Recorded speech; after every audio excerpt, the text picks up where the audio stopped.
वंश में राजा भगीरथ हुए हैं, जिन्होंने इस पावन गंगा को इस धरती पर लाने का काम किया है, जिसे हम गंगा जल बोलते हैं। ये हमें राजा सगर के वंश से मिला है। इन्हीं के वंश में हुए थे भगीरथ जी। इसी वंश में आगे चल के एक राजा हुए हैं रघु, कहा जाता है रघुकुल रीत सदा चली आई, प्राण जाए पर वचन न जाए।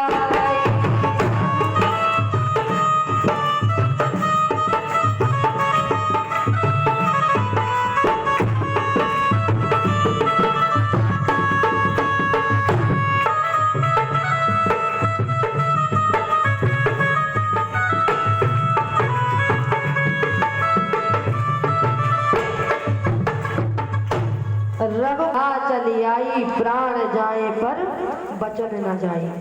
इस कुल का नियम है, एक बार जिसको जो वचन दे दिया जाए उसे निभाने के लिए यदि जान भी चली जाए, मृत्यु भी हो जाए तो कोई गम नहीं।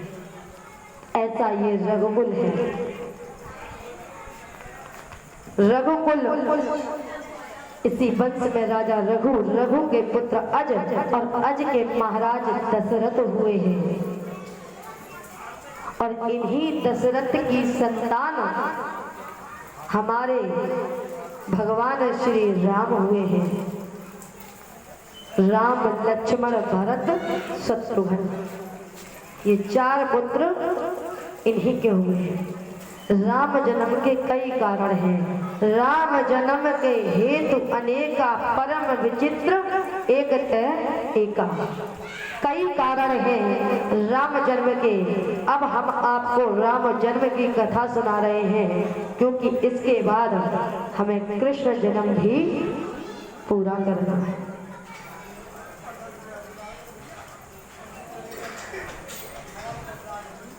राजा राम किस प्रकार इस धरती पर आए। राम जन्म के हेतु अनेका परम विचित्र एक एका, एक नहीं अनेक कारण हैं, लेकिन इसमें से हम इसमें से आपको नारद जी वाला कारण सुनाते हैं, जो कि मूल कारण है भगवान के, राम भगवान के अवतार का। एक समय की बात, हिमालय की गुफा में बैठकर भगवान का ध्यान करने लगे। जब नारद जी भगवान का ध्यान करने लगे, तो देवराज इंद्र को बड़ी परेशानी हुई। सत्ता का डर हर इंसान को है, सत्ता का डर आज देवराज इंद्र को भी हुआ। कहीं ऐसा ना हो मेरा इंद्र पद इन नारद जी को ना मिल जाए। वैसे ही हर समय नारायण नारायण कहते रहते हैं। ये क्या कम था जो साधना करने और बैठ गए। आज को टिकाने के लिए देवराज इंद्र काम जाओ और जाकर देव ऋषि नारद जी की साधना डिगाओ, इनके साधना को भंग कर दो। आज जब कामदेव नारद जी के पास आए हैं तो कई प्रयास किए हैं साधना को टिकाने के, लेकिन नारद जी की साधना में कोई बाधा नहीं पड़ी। माताओं, आप लोग हमारी बात सुन रहे हो? हमें तो नहीं लग रहा सबके गर्दन घूमने में लगे जैसे। सुन रहे हो आप लोग हमारी बात? क्या सुना क्या रहे थे हम?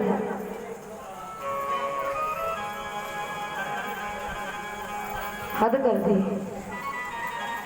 5 दिन हो गए एक ही बात समझाते समझाते, इतनी सी बात तुम्हें समझ नहीं आती। कुछ तो याद रखा करो।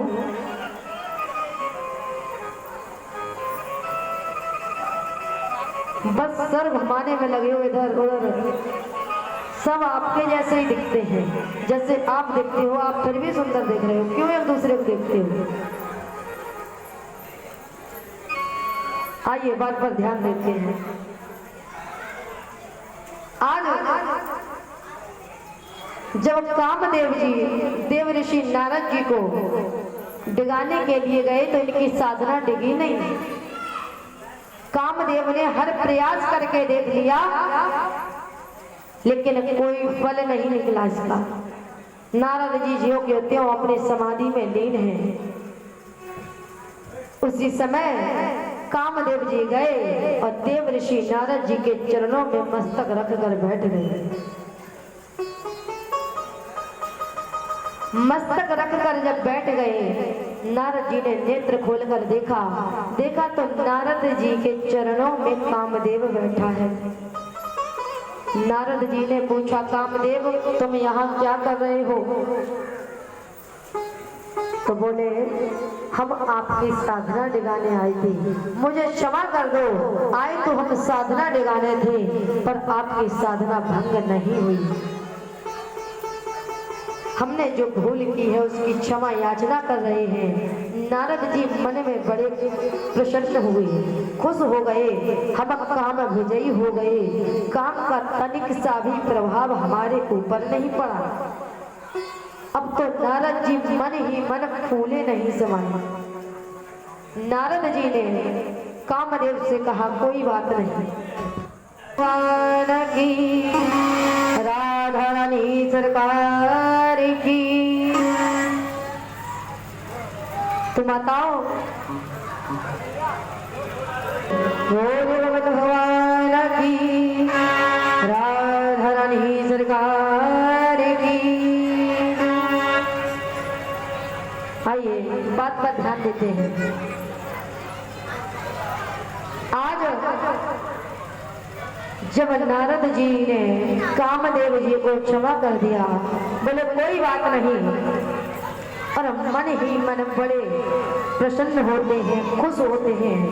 आज फूले नहीं समा रही कि काम पर विजय शिव जी ने भी प्राप्त की थी, लेकिन शिव जी ने काम को जलाकर भस्म कर दिया था। हमने काम पर विजय भी प्राप्त कर ली और काम को क्षमा भी कर दिया। आज कामदेव वहां से चले आए। देव ऋषि नारद जी पीड़ा उठाया और नारायण नारायण करते हुए सीधे पहुंचे भगवान शंकर के पास। कैलाश पर्वत पर पहुंचे। बाबा भोलेनाथ ने कहा, आज तो बड़े दिनों में आना हुआ, आज बड़े दिनों में आना हुआ आपका। अब तक कहाँ थे? इन्हें बहाना चाहिए था अपनी प्रशंसा का बखान करने का। अपने मुंह से ही अपनी बड़ाई कैसे करें? कुछ लोग होते हैं ऐसे। तो आज बाबा भोलेनाथ को बताते हैं, बाबा क्या बताएं, हम हिमालय पे गए थे साधना के लिए, और वहां कामदेव आए और कामदेव परास्त होकर चले गए। प्रभु सब आपकी कृपा से। ऊपर ऊपर से तो कह दिया आपकी कृपा से, पर हृदय में भाव चल रहा है हमारी मेहनत से, हमारी साधना से। ध्यान से सुनना, हम बीच में फिर पूछेंगे। आप लोग देखते बड़े ध्यान से हो, हमें लगता है पता नहीं बेचारे कितने ध्यान से सुनने में लगे हैं, और पूछो तो सब खा पी के बराबर है। आज भगवान का जन्म है, बधाई में सभी को वस्त्र आभूषण मिलेंगे, लेकिन बदले में कथा ध्यान से सुननी पड़ेगी। आज कन्हैया के गोपी बनने का, सखी बनने का सबको अवसर मिलेगा। लेकिन उससे पहले ये राम जन्म की कथा सुननी पड़ेगी। ध्यान से सुनो, हम बीच में पूछेंगे। तो आइए बात पर ध्यान देते हैं। आज शिव जी से कह रहे हैं ये सब आपकी कृपा से हुआ है, लेकिन मन में भाव कुछ और है। ये तो हमारी साधना थी जिससे हमने काम पर विजय प्राप्त कर दी। शिव जी ने इनके भावों को समझ लिया, मन ही मन मुस्कुरा करके बोले, नारद जी, जो बात आपने हमसे कही है कोई बात नहीं, लेकिन ये बात आप श्री हरि से मत कहना। नारद जी को लगा कि शिव जी के मन में शायद ईर्ष्या आ गई है। शिव जी चाहते हैं कि उनकी बराबरी में हमारी प्रशंसा ना हो, क्योंकि शिव जी ने भी काम को परास्त किया था, लेकिन इन्होंने काम को भस्म कर दिया था और हमने काम को क्षमा कर दिया है। इसलिए शिव जी से महान हम हो गए। उन्हें लगा कि शायद ईर्ष्यावश शिव जी हमसे ऐसा कह रहे हैं।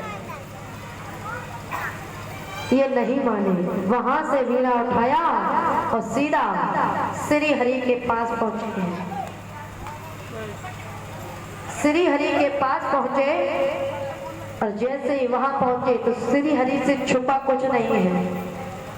उन्होंने बात को बढ़ाने के लिए एक दो बात कर ली।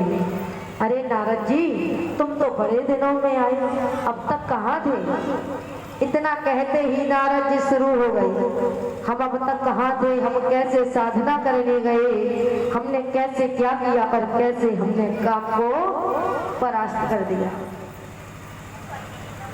श्री हरि ने पूरी बात सुनी तो मन ही मन विचार किया, मेरे भक्त के हृदय में अभिमान का बीज अंकुरित हो रहा है। यदि इस बीज को आज निकाल कर नहीं फेंका तो कल ये विशाल वृक्ष बन जाएगा और फिर इसे निकालने में बड़ी परेशानी होगी। ये बात सच है, यदि बच्चा गलती करे तो उसे रोक दो, यदि आपने उसे एक दो गलती पर नहीं रोका तो कब एक से अनेक गलती कर बैठे आपको पता भी नहीं चलेगा। आज भगवान ने ऐसा विचार किया, ये